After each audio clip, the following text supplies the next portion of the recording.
the Silver Creek Studios for another episode of Get a Load of This. I'm Jared. I'm Ryan, and missing in action is our compatriot Joe, but in his place we have John. We'll call him John the Tesla guy, JVB. Right. Yep. I'm not sure. Go ahead and say hi, John. Hello, I'm John the Tesla guy. I'm used to all of those nicknames. Yep. So yeah, Joe's down sunning himself, or is he on a beach somewhere? He better not be on a beach. I think he's definitely he's south of here. I'll leave it at that. And I hope he didn't bring the chicken costume, and I hope he's staying out of trouble. That's right. But I hope he's having fun too. So we have a different guest. That's right. We're going to talk about a pretty cool topic. I think we kicked things off tonight with taking a fun ride. Yeah. John was nice enough to bring down. Tell us about your car. Tell us about the car you brought down. Sure. So I brought down my new Tesla Model 3. They just came out last summer, and I got mine in February. Had it for, I guess, 3 months, and I put 13,000 miles on it already. Jeez. I look for excuses to drive it. Yep. And I love showing it off, not because it reflects on me, but because it's a fun car to drive, and I think everybody should experience it either as a passenger or as a driver if they're up for it. Yeah. Yeah, and I can vouch for it, and Jared, I think as well, that it is a lot of fun to drive. We both got to drive it, and John drove first, and scared the shit out of us. Scared the living shit out of me with AutoPilot. Well, that's my goal with every test ride. Pretty much, basically. I think there was 3 times whenever I was legitimately scared. One time we were approaching, I don't know, Mach 3 or something like that. My eyes started to roll in the back of my head, so I don't know really how fast we were going. And then AutoPilot, I will say, is very cool, but yeah, you're a very trusting man, trusting of the technology as well as the Illinois Department of Transportation for while painting those lines. Yep. Yeah, well, as I said on the drive, I've got a lot of experience with it, so I know what its limitations are, and it's getting better all the time. So there was no point during our drive where I felt like it wasn't going to be able to handle what we were coming up to.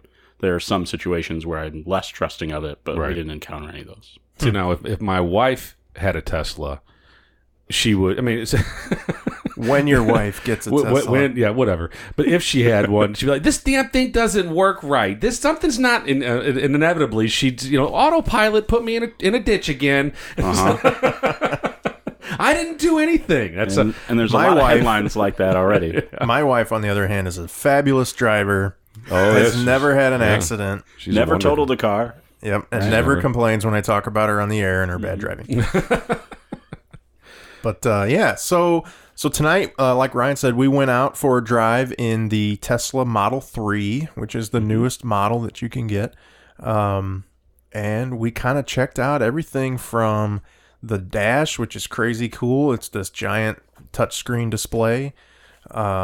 The AutoPilot, like we said. Pretty much we looked at everything. The only thing we didn't do was put it up on a rack and look underneath it. But if we had a rack, we probably would have. We did pop the hood, which is underwhelming because there's nothing there except a small little trunk. We popped the hood and the trunk. And the trunk. The trunk is massive. The rear trunk is huge. I think Ryan said you could haul some drywall with that. Yeah, the seats fold down. I'm pretty sure you could put a sheet of drywall in there. I mean, you may have to break it. I don't think it's wide enough. Yeah, it might not be wide enough, but definitely helps with lumber. Mm-hmm. But it is crazy to pop the hood and not have an engine, not have a place to put oil, a place to put transmission fluid, spark plug wires, all that stuff. None of that stuff's there. It's just it's got washer fluid and washer fluid. That's it. That's about it. It's simple, but it's not simple. It's not simple. You know that it's so complex because it's software and these motors that are extremely high technology. And mechanically, it's simple, but overall, it's very complex. There's a lot of software that goes into it. But elegantly simple. I mean, elegantly complicated. I don't know which way we could go. I guess either way, really. But yeah, it was a lot of fun. And driving it was, I think, the biggest difference for me, and Jared experienced it too, is what is it called? Regenerative braking? Regenerative braking, yeah. That, you really don't. You don't really need a brake pedal. Yeah, you barely need to touch the brake pedal. If you're going into a turn or whatever, in a traditional car or truck, you would need to apply some brakes. But this so you does would it think for of you. it as like engine braking in a manual or right downshifting almost. Yeah, basically. So But it's and just a it's little bit stronger actually than that. recharging the battery, right? As you do that, so you're getting some juice back.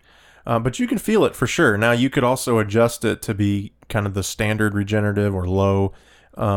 It's a little weird, but I kind of liked it. It does slow you down without having to move your foot over. Yeah. Definitely takes some getting used to. Though. Everybody is caught off guard by it because they're used to lifting their foot off the accelerator pedal. And, Not the gas. Not the gas. And coasting. And then they lift their foot off, and all of a sudden it slows down, and that catches them off guard.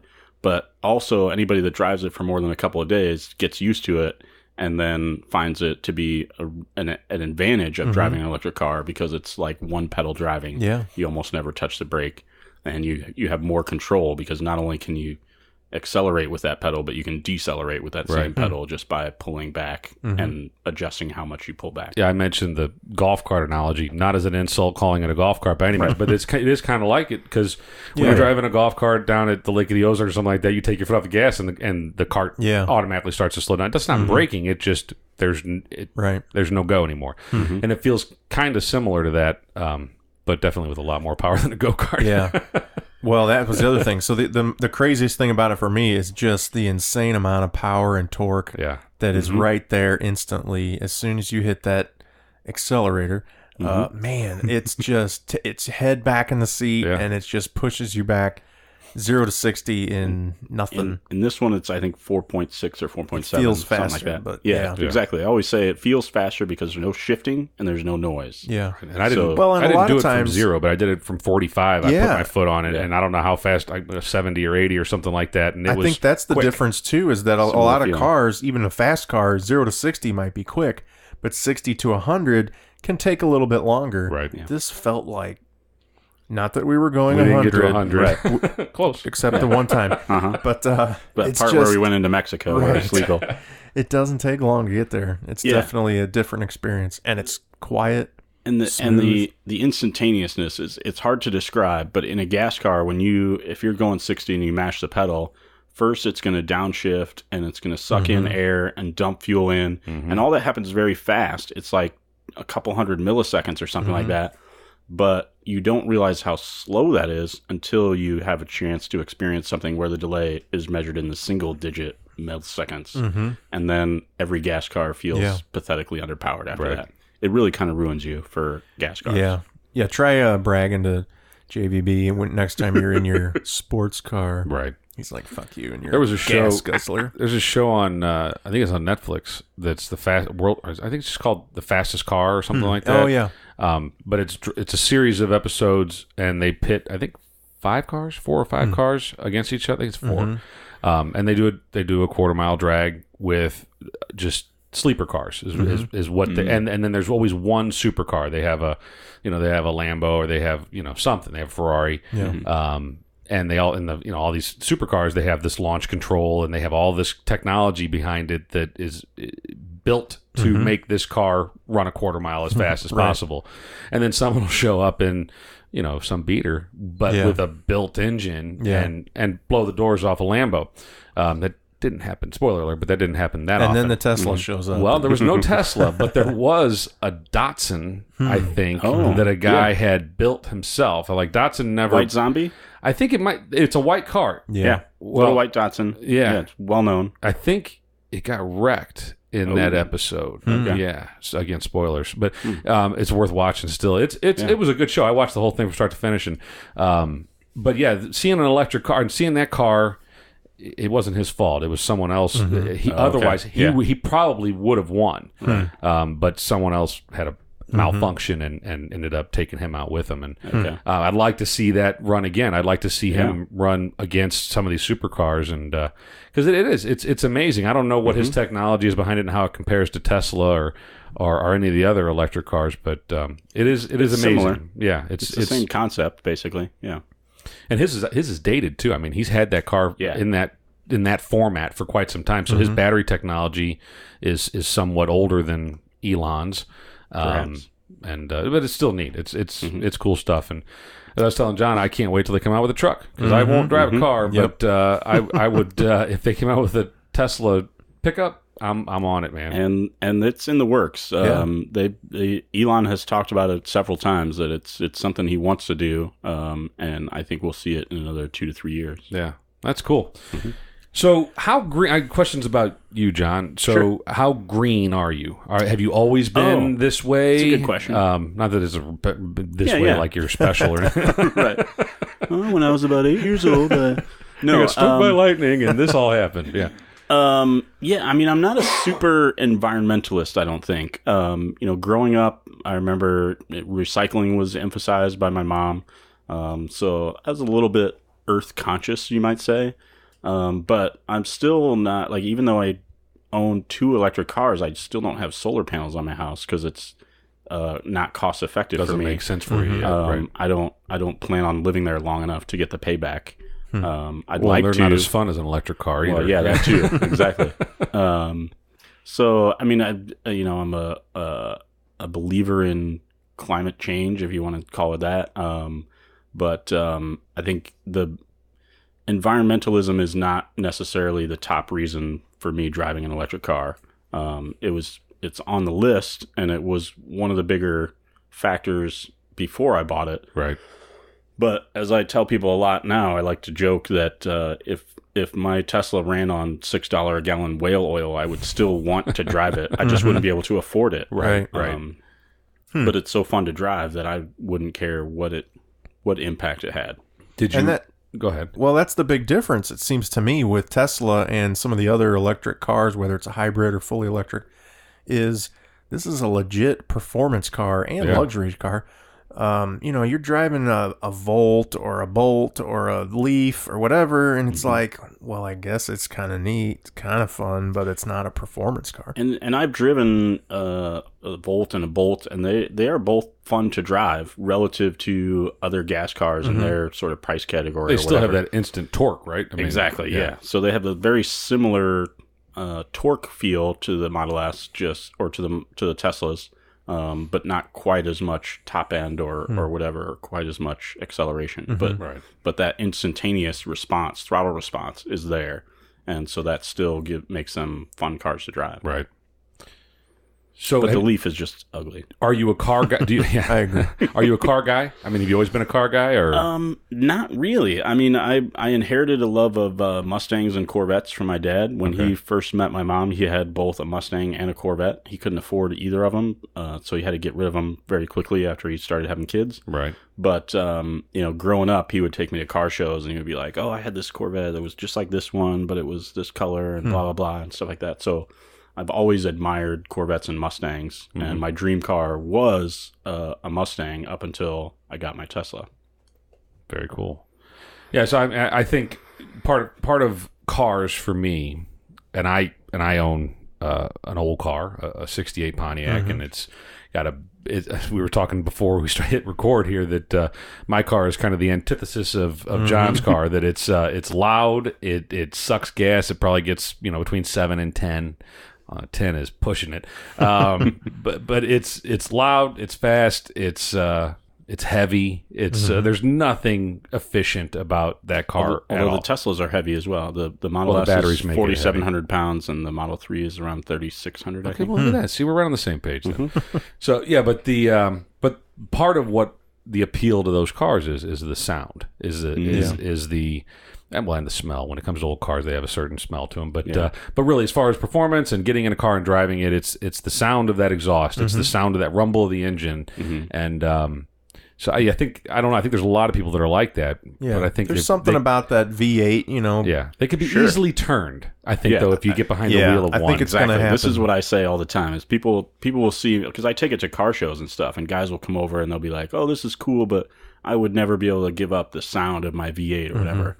And I say, once you experience it and that the advantage of that instantaneous torque response, you'll say, what sound? Right. Yeah. I think I mean, some people will never change their mind. But once your favorite car loses on the racetrack to an electric car, you're going to be like, exactly. Fuck the gas. Well, here's sound. an idea for Elon. If he would just make a setting on the sound system where you can just say, I want engine noise, and it's keyed into the acceleration where you just hear like glass packs to come through the speakers. You can actually already do that. Nice. There's an app for that on your phone. Oh, so shit. if you Bluetooth your phone to the car stereo and crank the stereo, there was and it keys off of the accelerometer in the phone actually. No kidding. Yeah, there was a guy with a Prius at one of our meetups when the supercharger opened in St. Charles, and he had his windows down and the stereo cranked, and he had his phone set to like Ferrari or whatever. Right. So this Prius is like backing up and it's roaring, like stuff. a Ferrari. Like, what's going on? What the hell happened here? Yeah. You have to have a pretty good sound system, I guess, for it to actually be believable, I would imagine. Probably, yeah. It's one thing we didn't really test in there. I mean, you had the radio on, but we didn't really test it. How is the sound system in it? I think it's pretty good. I mean, I'm not an audiophile per se, but people are giving it good reviews. So it's not a booming system or anything, but it's a good for a stock stereo and good for a stock stereo. So better than the Model S. One of the things about the Model 3 and the Model S, it's very tightly integrated with your phone or with the app. I think you even said on the 3 that your phone app is the key to the car. That's how you get in. That's correct. And control that is everything. the primary key. There's no fob, if you will, that comes with the car. There's a backup valet key, which looks like a credit card. Yeah. But your phone is the primary method for getting in the car, and it works via Bluetooth. And you were doing everything from unlocking the trunk to unlocking the doors. I know on your other car, you can open the sunroof. You can stalk your girlfriend when she's driving your other car. Or anybody else. Anybody. Or ne'er-do-wells that may steal the car. Yeah. Have they been stolen? Is it possible to steal one? It's possible. It's very rare. Yeah. But I'd imagine it'd be challenging to get past all the technology and the security features. And I mean, it's just like getting into an iPhone, I mean, ultimately, any car you can just pick it up and put it on a trailer and drive away with it, right? And apparently the Tesla, once it's put into park, the GPS turns off. So people have had their cars picked up and stolen, and they're called Tesla and like, where is it? And they're like, we can't tell you because we don't know. It's not. It's not active or whatever. Yeah. So it doesn't have like a built-in low jack type of thing, I guess. Interesting. But if somebody stole your key and hopped in and drove away, then they could just remote in and see exactly where it is. So with the valet thing, like you were mentioning, like if you were to actually valet it, you would just give the valet that card, and that's what they'd hang in the little box. And they would swipe it on the B pillar to unlock it, and then they'd stick it kind of near the cup holder to turn the car on. Huh. That's cool stuff. It honestly it blows my mind that, and we talked a little bit about this while we were driving. It's like we don't have flying cars, but this is pretty close. I mean, this cruise control, what's it called? Autopilot, yeah, or auto steer. It's really cool. I mean, and there was a long period of time where John did not touch any controls on the vehicle. And it was scary. Yeah, he was paying more attention to the touchscreen than the road, and he wasn't concerned at all. I was mentioning that Ryan had the tight cheeks. Oh yeah, the butthole was puckered for sure. I mean, it was. I was scared, legitimately. When we were doing that S curve, that one got me. But my wife has a Chrysler 300, which has similar technology in it, and it's cool. And it seems like some of these other cars, not with the electrical motors, but with the other technology, they're coming there. Cadillac, you mentioned, Jared. Cadillac has allegedly the first self-driving hands-free highway. Which is, I don't know if it's good or bad. I guess it remains to be seen. I think it's promising. Yeah. And, So let's talk a little bit about that. So there's been some controversy with the AutoPilot and Tesla specifically. Yep.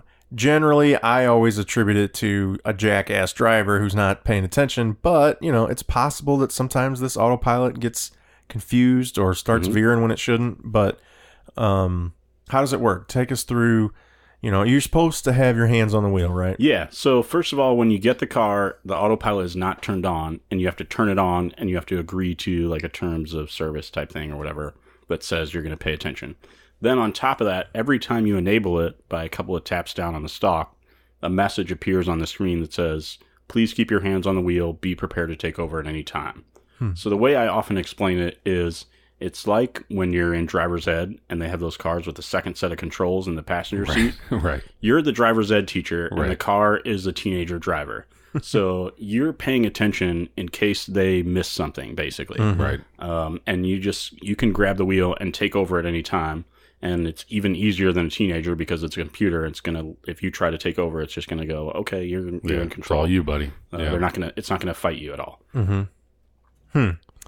So you said, I think when we saw it a little bit today, it beeps at you, reminds you if you have your hands off for too long, and it kind of progressively does that. And then I think you said if you do that too often or more than once, it'll shut off the autopilot and not re-engage till you stop. So it's kind of, they're definitely trying to be safe. That you have to go out of your way to be an ass, and it punishes you for misbehaving. And that's why when you see there's a lot of headlines about it. Some the headline will come out and says so and so or somebody crashed into a car while they were on autopilot, and then Tesla will put out a press release that says, oh, in the X number of miles leading up to it, their hands were not detected on the wheel for this many seconds, and they were given this many alerts and blah, blah, blah.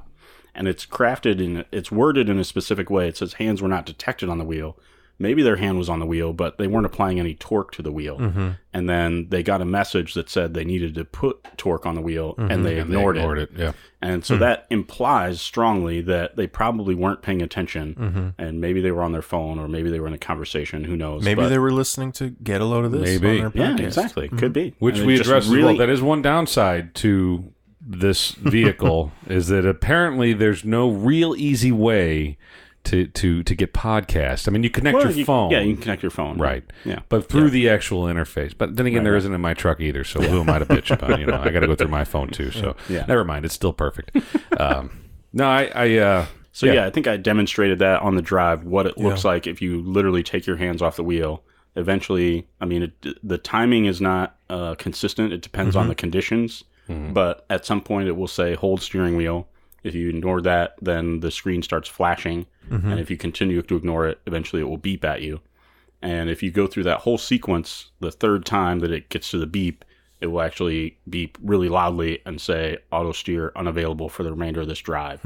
And you literally have to pull over and put it in park. I wonder if they considered like corporal punishment, like, shock to the balls or something like that. You do it too many times. It's like, all right, asshole, we're going to wake you up. Hold on.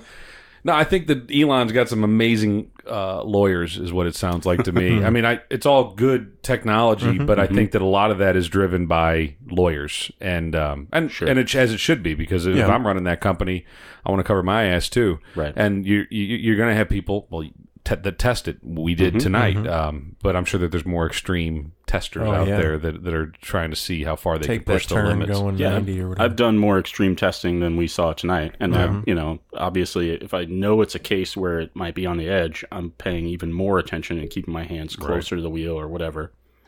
That's cool.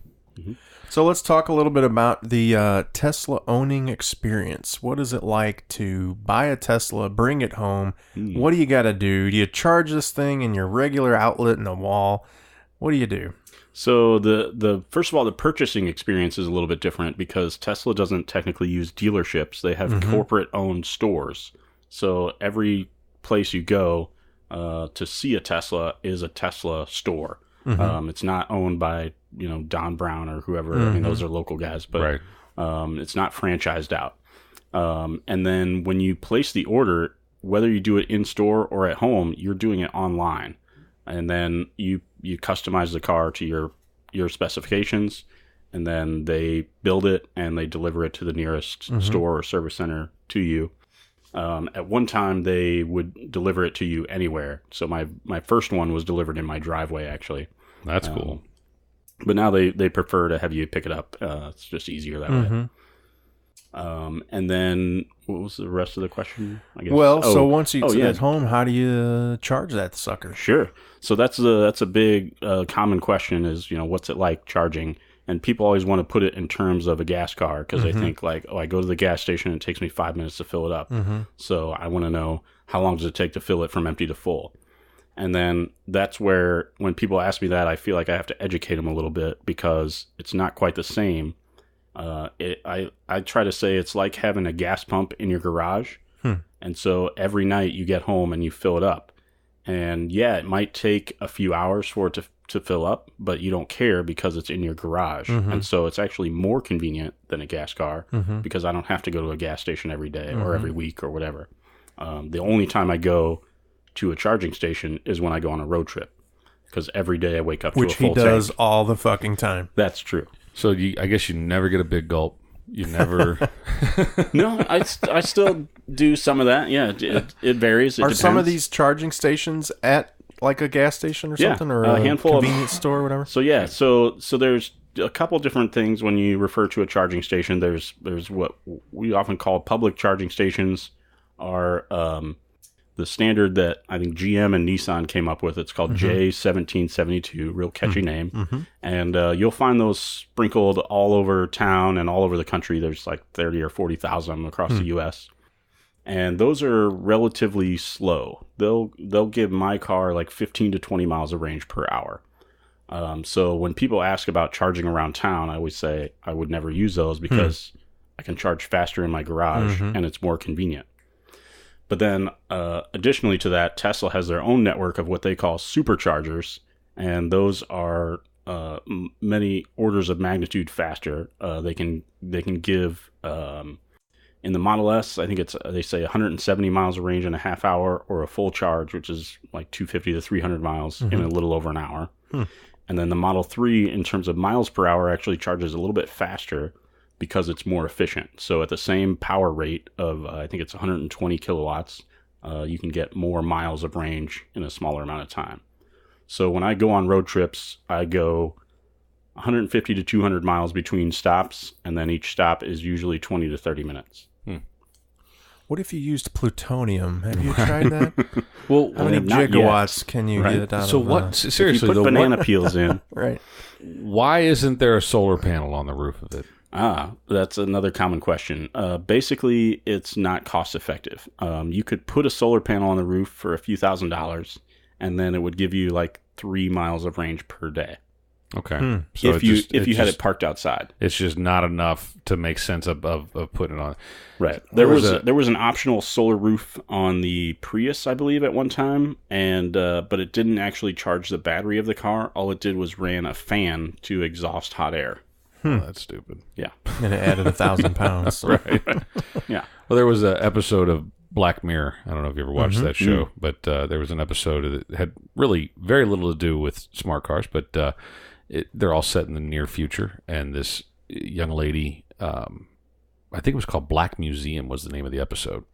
But this lady was taking a road trip, and her classic car, I want to say it was like a Chevelle. It was like a late 60s, muscle car looking car, but it was converted to all electric, and she was running low on fuel, so to speak, on power. So she pulled over at a closed filling station and got a solar panel out of the trunk of her car, laid it out in the trunk, and then plugged it into charge it. And then and it told her how long she had to kill while the sun charged her car. And she went into this museum where kill, I get it. Yeah. So she went into this museum where mayhem ensued. It's a good episode. It is a good episode. But it makes you wonder, like, why aren't we there? I guess it's just that the solar cells aren't quite there where it can gather enough energy to charge a battery like that. Exactly, yeah. I mean, you just need a lot of space, basically. Right. You look at a solar panel on a house, and it's, many, many square feet, and that's enough to power the house. But you also look at, like, my car, the battery in it could power your house for like 3 days. Really? So there's just an incredible amount of energy required to move a vehicle around compared to powering a house. So do you have plans to reverse engineer your cars whenever the shit hits the fan and the zombies come for us and the grid shuts down and you're going to be the one guy watching Monday Night Football? I don't, but there is actually a guy in North Carolina that did that. He bought 2 salvaged Model S's and took the batteries out and put them in his garage and put solar panels on his roof, and he runs like 98% off grid, basically. Wow. And now Tesla is doing basically the same thing with their product they call the Powerwall, where they take the same battery technology. It's a hell of a segue there, John. It was nicely done. Thank you. They put it into this block that you mount on the wall in your garage or in your basement or whatever. And then if you have solar panels, you can charge it during the day and run your house off of that battery overnight. I would love to do that. And Tesla has the solar tiles, right? So you can roof your house with shingles. Right, it looks just like that. Are those on the market? I mean, those are out there, or are they still in prototype sort of. phase? No, they're in production, but they're very early stages. So there's a long waiting list, and there's only a handful of people that have gotten them so far as I know. But in theory, your entire roof could be a solar panel. Right. You could do that other ways too, but and then charging these battery packs that hang on your wall in your garage or whatever. And then that power could transfer from those batteries to your car battery overnight. Or you could power your house if you had a couple of them, couple power walls hooked up. Yeah, they're designed to, you can scale them so you can have 2, 3, whatever, however many it takes for your house. So that's great for like I mean, it's great for people, just the general public or whatever, but I think that I probably early adopters are going to be a lot of conspiracy theorists and things like that that want to be off the grid, that want to be independent of society, which I think is interesting because the Tesla car, we talked about the amount of cameras in it, and there's one that's allegedly not being used right now. It's for future purposes or whatever. But I would say that the same conspiracy theorists would be paranoid as all hell by this car, because of, number one, the cameras. There's one inside the passenger compartment that is not being used. But just all the data that it's gathering, and that, you know, there's a lot of people out there that are like, you know, the internet's got enough of my information, right? They don't need to know.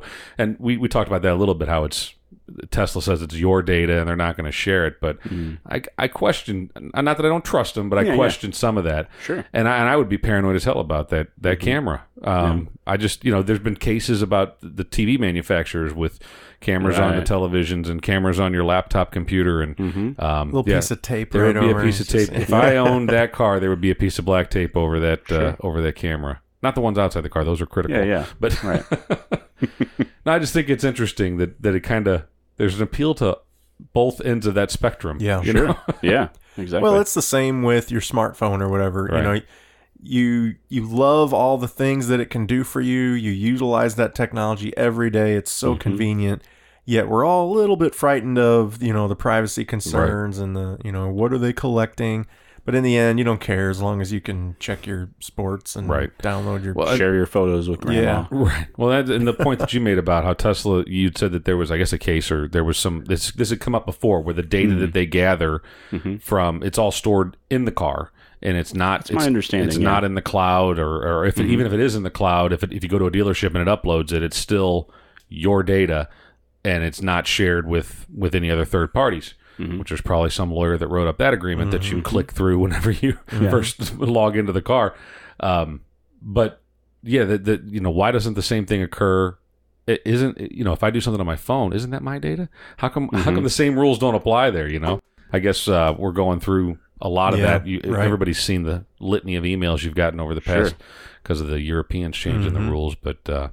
I don't know. It's interesting. I don't want to turn this into a conspiracy theory podcast, but I certainly question things. That's, you know. So what do you feel about the company in general? I mean, we're sort of talking about, do we trust Tesla and all that, but I know just from knowing you're a huge Tesla fan. You wear a Tesla jacket. You go to Tesla rallies, all that stuff. You're a big Tesla guy. So what do you think? And the direction of the company, maybe? I love the company. I followed them from as the first time I heard about them before they had delivered any cars back in like the early 2000s or whatever. It all started when I saw some articles about saying that Leonardo DiCaprio and George Clooney had both put down like $100,000 for this electric sports car. And I remember when the Tesla Roadster. When I first looked them up, their CEO at the time, this is before Elon Musk got involved, or before he became CEO, I guess. Their CEO went to University of Illinois, where I got my engineering degree. So that was like a double whammy. It was like, I'm really, I was really interested. Jesus. And then also as I researched about them, I just loved their approach. Like they said from the beginning, we're going to build this $100,000 sports car, and then we're going to take what we learned from that, and we're going to build like a $50,000-ish sedan, and then take what we learned from that and build a more affordable sedan. And I looked at that as a technologist of sorts, that mirrors the approach that we've seen with everything from the flat screen TV to the cellular phone to the microwave and the refrigerator. They all start out expensive, and sometimes they get criticized for being like a toy for the wealthy, but then eventually that technology becomes affordable for the masses. Right. And that's how it happens, is because people were willing to overpay for it. And so you bought the first VCR, basically. Yeah, I guess you could say so. Yeah, The Betamax. The early adopter. pretty close. Yeah, I didn't buy a Roadster, but Right. I saw that at the beginning. I thought, this is the approach that makes sense to me, and I want to be involved in this as early as I can be. At the time, I didn't think it would be until the third generation, but as luck would have it, fortune smiled upon me, and I was able to get in on the second generation. And I was there to see you go through that phase. I remember it was like a light switch flipped to where you became this huge fan, and you had it pre-ordered, and you were counting down the days to the delivery. I just remember it was like, whoa, this guy drove like a beat up S10 last week, and now he's got this luxury high performance. So that was your car before? Yeah, was an S10? I literally drove a Chevy S10 that I paid $4,000 for. Like mirrors were hanging off of it. And it was falling apart. S10s are great trucks, though. They'll run forever. Yeah, I sold it for $500, and it covered half of my first month's payment on my Tesla. Wow. Yeah. So it was just like, whoa, JVB's getting a Tesla? What the heck happened? But you've definitely bought in completely, which is cool. I mean, like I said, I was following the company, and then when they made their 750th Roadster, they drove it from California to Detroit for the auto show, and they made kind of a big deal out of it. Like they were trying to prove that you can drive an electric car across country. And of course, at the time, the infrastructure was not really there, so it was a slow slog. They had different employees picking up the car and driving different segments or whatever. But they came through St. Louis, and they met up with the Gateway EV Club, which was a bunch of super nerds, basically, that have converted their cars from gas to electric, and then get together and talk about how they did it and teach new people how to do it. And so I went out and I saw the car. I got to sit in it, and I have pictures of me sitting in it. And I remember talking to the two Tesla employees that were there at the time and saying, I can't afford the Model S that's coming out, but I hope to be a buyer of the Model 3 someday.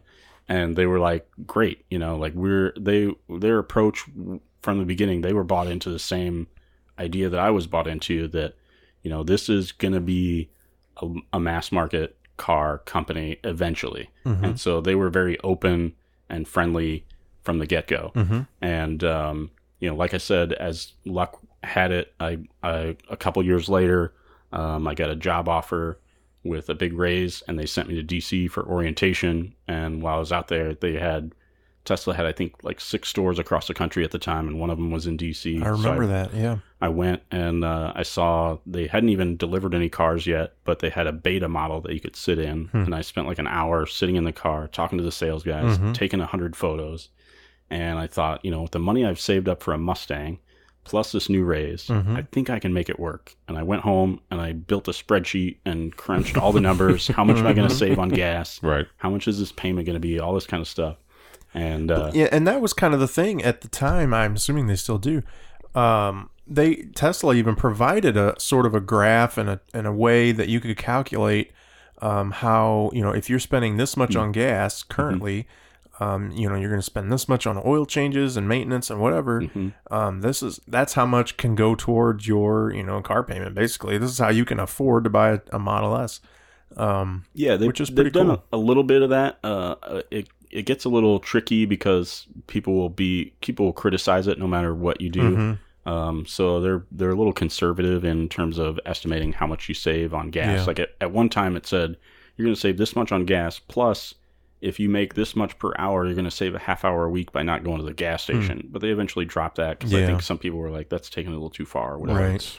So it all depends on your perspective. I mean, once you do have it, that is an advantage of not having to go to gas stations anymore. But it's different for everybody. Just plugging into your hard garage. to put a number on it. Exactly, yeah. So what's coming next from Tesla? What are they going to provide us? So the big project right now for them, I think, other than the Model 3 ramping up production of that, they're also working on a Tesla Semi, which uses the same motor, actually, as the Model 3, but 4 of them instead of 1.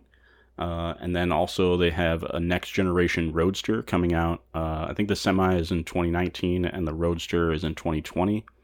Which does 0 to 60 in 2 seconds flat, or actually below 2 seconds. I think they're saying 1.9, and they think they can even get it to like 1.85 or something like that. Wow.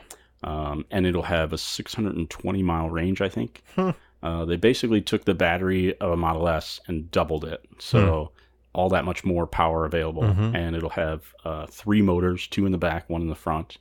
And it's... Are they doing anything with like rail or any other types of transportation, like, whether it's, ships or I mean, because I think when you say like 2 seconds flat, acceleration speeds of that, if you put that into the railroad industry, which people think is a dying industry, but people don't realize how much shit goes over the rail still today. And now if you could amp up, we've gone from coal, steam and coal to diesel and I mean, you put an electric motor that can do that. I mean, how many can you fit on a locomotive? You could fit however many motors you wanted to and a whole shit ton of batteries. Actually, you might be surprised to find out that most modern locomotives are electric. Yeah. They just have a diesel generator on board. Right. They need that electric power to get the torque that they need, but then their power source is ultimately diesel. Right. So, I would think that there'd be there has to be some application. I think sure to get to like high speed rail is what I'm what I'm getting at. Okay. Yeah. So the other thing, the sort of skunkworks project, if you will, that Elon's got going on in the background is his he calls it the boring company, which is tunnel boring. Yeah. And then he's talked a lot about this idea he has for something called Hyperloop, which is basically a tube based travel, where you would have an electrically powered train that runs inside of a low pressure tube, not a zero pressure, but low pressure, and can reach speeds of like 700 miles per hour. Wow. And the only setback is you have to shave your entire body to enter the train. Otherwise you burst into flames or something. Yeah. Minor trade-off. So that's cool. Back to the semi truck. I'll put you on the spot. Do you recall they were talking about how long it takes for a standard, diesel powered semi to reach highway speeds from takeoff? And it was something crazy, like 2.5 minutes or something that it takes to get on an on ramp and get up a semi today. Right. Yeah. And then like they're going through like 17 gears or something. Like I don't know how many speeds are in those things. The Tesla semi can do it in something like 30 seconds or less or something crazy. So that's real world benefit that truckers and shipping companies are going to see, that their trucks can get from A to B much faster for, think about how many times they got to start and stop it. Right.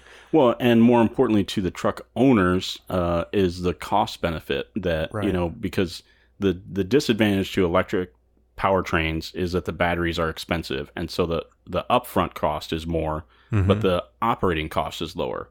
And so the ideal customer for that is the trucking industry, where they buy a truck and then it drives for 1 million miles. And if they can cut 1 or 2 cents a mile off of that, then they look at the total cost of operation and they're willing to pay a little bit more up front to get that lower total cost. And so, they're talking about ridiculously low costs of operation for the Tesla Semi, and they've generated a lot of pre-orders based on that. Yeah. In addition to the performance. So do you see Tesla saturating the market soon, or just not saturating, but maybe electric cars in general, not just Tesla, kind of becoming the norm? How far off are we from that? Yes and no. I mean, I think I pay a lot of attention to the plug-in car sales, and Tesla already is a leader, and they're zooming ahead as well with the Model 3. They're now already selling more Model 3s than they do of the Model S and the Model X combined. And those two were already enough for them to lead the market. So they're basically doubling their position. What's the X? Is the X the SUV? Or? Yeah, exactly. Okay. It's built on the same platform as the Model S, just a taller body, basically. Gotcha. And some fancy falcon wing doors. That's cool. That's a selling point. They draw attention. Yeah. And they're functional as well. For those of you that have kids, the idea of like hunching over to get under a roof of the car and put the kid into car seat. When you have this door that opens above you, you can literally stand inside the car and put them in the seat. Makes me want to have another kid just so I can have a reason to Let's do it, Ryan. Yeah, You and I? Yeah, we're We're both. gonna adopt both one? of us. I'm going to step outside for a minute. It might take longer than that. Oh, adoption. Okay. Whew. Okay. Yeah, I forget where I was on that. Yeah, sorry, I topic. derailed that. The future of electric Oh, yeah, cars, yeah, you were talking about saturating the market market. share. And all that. Yeah. So, Tesla's goal has always been to inspire other automakers to follow their lead, basically. And Elon has said a few times that he's been frustrated and disappointed at how slowly the other automakers have taken that baton. I think right now the Model S and the Model X are eating into the sales of other luxury brands mostly, so like the German automakers, and they seem to be responding a little bit more quickly than the American automakers. But I think once the Model 3 ramps up and they're selling 5 to 10,000 of them a week, you'll see a lot of, first it'll start as press releases of we're going to match, we're going to come out with a car that's better than the Model 3 in 5 years. Yeah, all it takes is market pressure. It's not, Right. Exactly. GM and Chrysler and Ford. They can't be far behind. I mean, they've already done. Right. They've already made their first steps into that market. Sure. It's just a matter for them to fully Get more serious about it. Get serious about it. And you look at how much the automotive industry has changed. Ford doesn't make any cars except for the Mustang anymore. And think about how many cars they used to make, and how these all of the manufacturers have. They've had to change things quite a bit through the financial issues of the of 2008 and on. So the landscape's changed dramatically, and especially with these guys, with Tesla coming in. I mean, in the 70s and 80s, you had the Japanese automakers coming in and selling more efficient cars, and the American companies were slow to react, but they eventually did and started making smaller cars as well. It gave us the Escort. Thank God for that. And the used to drive Escort an Escort. GT. Well, it's exciting times. I love talking to JBB about this stuff, keeping up with all the news on Tesla, especially Tesla, but even we didn't the even other... get into SpaceX, and No, we really no, didn't. man. We could just kind of... We could just talk about Elon all day. Musk. Yeah, we really could. But we probably ought to wrap it up here. It's been a good time. We really appreciate you stopping in and giving us a ride and letting us drive your new Tesla. Thanks for not my killing pleasure. me. Yeah. My pleasure. Yeah. Like I said in the test drive, I look to get as many people in it and behind the wheel as possible. So Yeah, you kind of loan out the other one, don't you? I do. Yeah. So anybody that knows JVB, call him up, borrow it for a week or I'll two. tell my son that for next year for prom. I'm like, Yeah, I know right. a guy that's got a really cool car. I loaned it out for prom this year. Did you really? That's cool. 17-year-old drove it for 3 days. Did you know him? I mean, or was it just A little bit. A little bit. Nice. How does I met him at a insurance? car show. How does insurance handle that? I wonder. I They don't asked know my about it. insurance when I got the second car, and they said as long as I give the person permission to drive it, it's covered. They're covered under your Yep. insurance. Interesting. Yeah. So anybody that wants to ride in a Tesla, reach out to us at Load This Podcast For on a small fee, we'll Twitter get you in and touch with John and Tesla. Instagram or whatever. Yep. Yeah. We'll hook you up. But well, again, we want to thank you for being part of the podcast. It was a good time. Yeah, hopefully My you enjoyed pleasure. it. Thanks Yeah. for having me. Yeah. Everybody, let us know what you think. If you've driven a Tesla, if you want to drive a Tesla, what do you think of the? If you disagree with anything Yeah, John said, right. I'm sure he would Call him love out. to defend. I can debate you online all day. No, it'll be fun. And how can they get a hold of us, Ryan? They can all the socials at Load This Podcast on Twitter, Facebook, and Instagram, or you can email us loadthispodcast@gmail.com. And now you can Get a load of this podcast on YouTube. Yep. So check us out on YouTube. Make sure you like. Wait, have you Share. been on camera this whole time? Yeah, you didn't know it? We got those Tesla cameras embedded in the wall. No, we will get video at some point down the road. We definitely plan to do that soon, but I don't know how soon. And if Joe's on a beach somewhere, fuck you. Yeah. Must be nice. Yeah, we're not happy with you, but we also want you to come back. So hurry back, Joe, and fuck the Cubs. That's right. And yeah, there we go. Yeah. Well, until next time, I'm Jared, I'm Ryan. And I'm John. and get a load of this.